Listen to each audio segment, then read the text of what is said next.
طريقة عمل كيكة التريليتشا أو القشطوطة بخطوات سهلة وسرعة.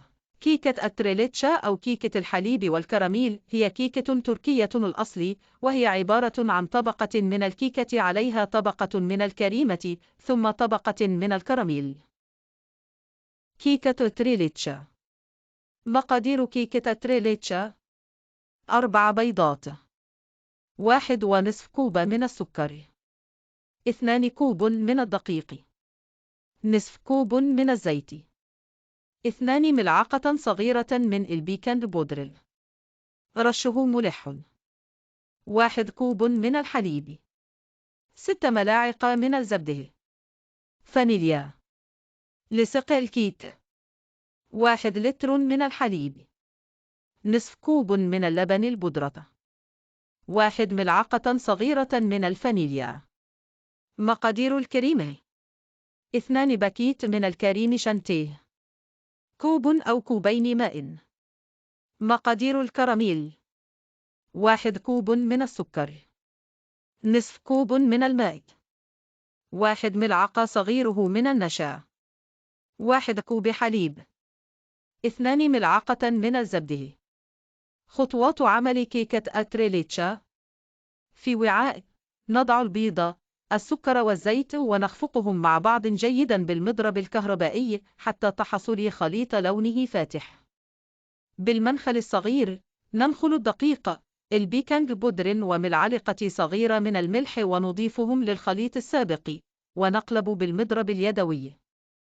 نضيف ملعقة صغيرة من الفانيليا ونقلب حتى نحصل على قوام خليط الكيك المثالي. في كسرولة نضع الحليب مع 6 ملاعق من الزبدة ونرفعها على النار ونقلب كويس لحد ما الزبدة تسيح والحليب يغلي.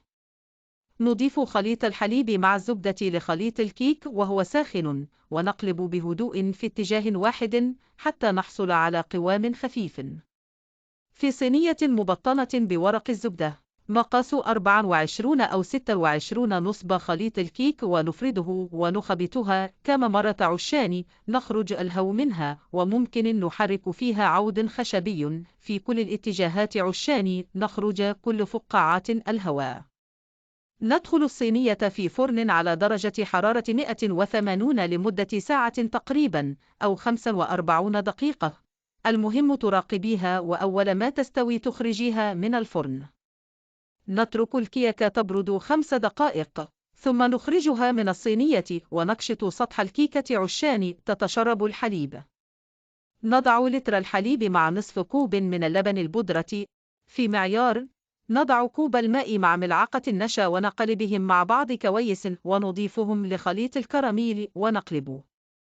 نضيف كوب الحليب لخليط الكراميل ونقلب باستمرار على نار متوسطة.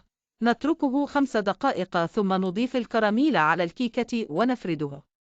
نضع الكريمة الباقية في كيس حلواني ونعمل خطوط بالعرض على الكيكة، وبخشبة الشيش طوق نمشي على سطح الكيك بشكل طولي. ندخل الكيكة للثلاجة حتى تبرد تماما وتتماسك لمدة 3 ساعات ونخرجها نقطعها ونقدمها. نصائح لنجاح كيكة التريليتشا: مقاس الصينية أنا أفضل 24 لارتفاع أكثر للكيك. البيض يكون طازج شرط أساسي. ضرب خليط الكيك لمدة طويلة ممكن 10 دقائق عشان هشاشة الكيكة تكون مثالية. السكر المستخدم في الكريم كراميل يكون سكر أبيض فاتح